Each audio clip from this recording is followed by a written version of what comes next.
Bukankah kamu sangat kaya? Kalau begitu cari seseorang untuk melakukannya. 1 juta, 10 juta, cari sendiri. Setelah mengatakan itu, Jensen berbalik dan pergi. Jangan terlalu sombong. Aku beritahu padamu, selama aku mengucapkan sesuatu kata, tidak ada perusahaan di Asmenia yang berani memperkerjakan MU. Perusahaan cabang Dorchane ini, aku bisa menutupnya dalam beberapa menit. Nyonya Lena menjadi marah. Diam. Ethan tidak bisa menahan amarahnya lagi. Sebelumnya, pemuda ini hampir setuju, tetapi istrinya melakukan sesuatu yang buruk lagi. Ding, ring, ring. Saat itu, telepon Nyonya Lena berdering. Setelah dia menjawabnya, dia menangis keras. Melodi. Grup. Dia langsung jatuh terduduk di lantai. Air mata terus mengalir keluar. Dalam panggilan telepon sebelumnya, kondisi Melodi menjadi semakin kritis. Pihak rumah sakit sudah mengeluarkan pemberitahuan kondisi kritis Melodi. Dengan kata lain, pemberitahuan semacam ini adalah pemberitahuan kematian. Tiba-tiba, dia melihat Jensen yang pergi. Ia merangkak dan memeluk kaki Jensen dan berkata, "Tolong, selamatkan putriku. Aku yang salah. Saya pantas mati. Tidak seharusnya aku menilai keterampilan medis MU dengan uang." Biasanya Nyonya Lena menyelesaikan semuanya dengan uang, tapi kali ini tidak bisa. Melihat Nyonya Lena yang meminta bantuan, semua orang yang hadir merasa sangat terkejut. Apakah ini masih bos besar Dorchane Group Pusat? Dia benar-benar berlutut dan memohon kepada seorang karyawan? Menghela napas. Jika kamu tidak mencabut jarum perak, bagaimana hal ini bisa terjadi? Jensen menghela napas. Hati dokter sangat baik dan selalu menyayangi, dan ayahnya sering mengajarinya untuk membantu jika dia bisa. Oleh karena itu, Jensen tidak berniat melihat orang mati karena dia tidak membantunya. Dia hanya tidak menyukai sikap Nyonya Lena sebelumnya. Ayo pergi, seharusnya sekarang masih sempat. Terima kasih saudaraku. Ethan dan istrinya dengan cepat pergi bersama Jensen. Di rumah sakit rakyat, Jensen menatap gadis muda tergeletak di atas tempat tidur dan menusukkan jarumnya lagi, menggunakan profound key. Tenaga dalam khusus kultivasi Jensen. Di tubuhnya sebagai fondasi untuk menjaga kehidupan gadis itu. Setelah sekian lama, Ethan dan istrinya melihat peralatan medis secara perlahan kembali normal, akhirnya menghela nafas lega. Bahkan rumah sakit tidak bisa menyembuhkan gadis itu. Pemuda ini bisa menyembuhkan dengan akupuntur saja. Dia benar-benar hebat. Ethan menatap Jensen dengan hormat. Dia tahu betul bahwa kelahiran, usia tua, penyakit dan kematian adalah takdir manusia.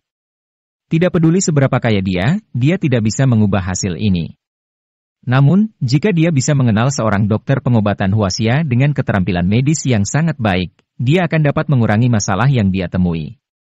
Saudaraku, karena uang adalah bentuk penghinaan bagi keterampilan medis MU, izinkan aku memberikan kartu emas ungu dari Dorchane Group Pusat.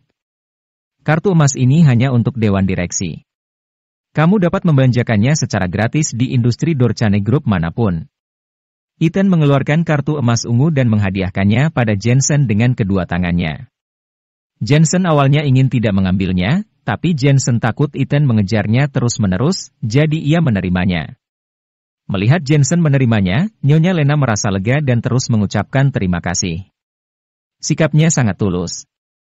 Sekretaris dan orang lain yang mengikutinya diam-diam terkejut. Keluarga Nyonya Lena kaya raya. Bahkan ketika dia bertemu dengan seorang pejabat, dia tidak pernah merendahkan hatinya. Sekarang dia sangat sopan kepada seorang remaja. Sulit untuk membayangkannya. Setelah menyelesaikan masalah Ethan, Jensen kembali pergi ke perusahaan cabang Dorchane Group untuk menjalani prosedur pengunduran diri. Alasan utamanya adalah dia harus mendapatkan gaji terakhirnya. Lagi pula, Elena meminjamkan uang padanya. Sedangkan untuk gaji masa percobaan, meski Jensen tidak peduli, tapi ia juga mengambilnya walau tidak peduli. Mengendarai sepeda tuanya pulang, sebelum memasuki villa, Jensen mendengar suara dari dalam. Di aula di lantai pertama, Zachary dan Mei sama-sama duduk di sana. Di sebelah mereka ada Elena. Dia tidak pergi bekerja hari ini dan mengenakan gaun panjang bermotif bunga yang santai. Dia berbeda dari gaya polisi wanita biasa. Lebih feminim dan menawan. Mereka semua melihat seorang pemuda. Pemuda itu mengenakan setelan jas Armani, kacamata dan aura pria sejati. Sekilas, bisa tahu bahwa keluarganya sangat baik. Jay Smith, apa rencana MU pulang kali ini? May tersenyum dan menatap pemuda itu. Nama pemuda itu adalah Jay Smith. Dia tersenyum rendah hati, aku pulang kali ini untuk membantu bisnis keluarga. Aku awalnya ingin memulai bisnis sendiri di luar negeri, tetapi ayahku menolak.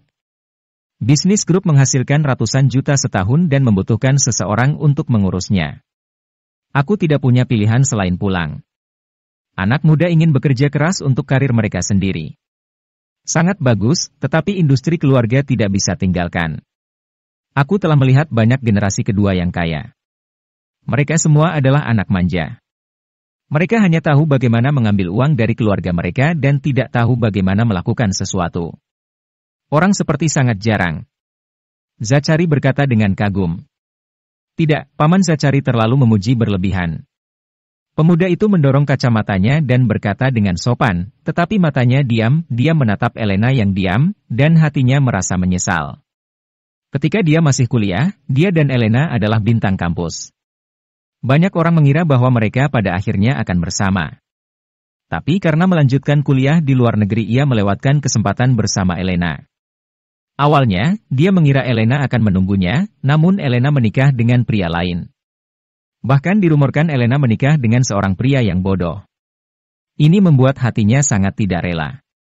Hari ini, dia secara khusus datang berkunjung, tetapi ketika dia melihat bahwa Elena lebih cantik daripada dulu, dia memiliki banyak pemikiran di hatinya. May diam-diam menghela nafas. Jay Smith ini adalah anggota grup Smith dan grup ini sangat terkenal di Asmenia dengan aset lebih dari 10 miliar yuan. Selain itu, Jay Smith pulang dari kuliah di luar negeri dan orang-orang sangat menghormatinya. Itu jauh lebih baik daripada menantu laki-laki mereka linglung. Saat itu, mengapa ia menyetujui permintaan ayahnya dan membiarkan putrinya menikah dengan Jensen? Jika menantunya adalah Jay Smith, keluarga Lawrence akan lebih maju sekarang. Meskipun keluarga Lawrence juga merupakan keluarga kaya, mereka tidak sebanding dengan grup Smith. Mereka raksasa, tapi mereka hanya perusahaan kecil. Elena, bagaimana kabarmu selama ini? Jay Smith menatap Elena. Lumayan. Wajah Elena sangat tenang. Meskipun semua orang berpikir bahwa mereka adalah pasangan yang cocok di perguruan tinggi, Elena sebenarnya tidak menyukai Jay Smith. Cita-cita adalah menjadi polisi wanita yang hebat, jadi dia tidak suka pria berkacamata. Hehe. Melihat reaksi dingin Elena, Jay menjadi kesal, tapi ia tidak ingin berdebat. Jika Elena belum menikah dengan Jensen, bagaimana bisa dia begitu dingin padanya sekarang? Aku pulang. Saat itu, pintu didorong terbuka dan Jensen masuk. Ibu May dan Zachary sedikit mengerutkan kening, dan sedikit ketidakpuasan memenuhi hatinya. Apalagi setelah membandingkan dengan Jay Smith. Ketidakpuasan ini bahkan lebih besar dari biasanya. Kenapa kamu baru pulang? Kamu belum menyambut tamu kita? Ibu May menatap dengan kesal. Jay Smith juga sedang menatap Jensen dengan jijik di matanya. Bagaimana orang ini memenuhi syarat untuk menikahi Elena? Ia tersenyum dan berkata, ini Jensen Scott, kan? Aku pernah mendengar namamu, apakah kamu mengingatku? Jay Smith, aku dan Jensen bukan teman sekelas saat kuliah. Kami juga bukan dari universitas yang sama. Bagaimana dia bisa mengingatmu? Kata-kata terkesan Elena membela Jensen. Apalagi ia tidak menyelesaikan perkataannya karena Jensen telah kehilangan ingatannya. Bagaimana dia bisa mengingat Jay Smith? Aku memiliki sedikit kesan tentang MU, kalau tidak salah kamu dipanggil Jay Duk-Duk. Jensen menunjukkan bahwa ia mengingatnya. Jay Duk-Duk. Jay Smith melotot, apa maksudnya? Kenapa seperti bermain gendang? PFFT. Elena tidak bisa menahan diri untuk tertawa dan menggelengkan kepalanya.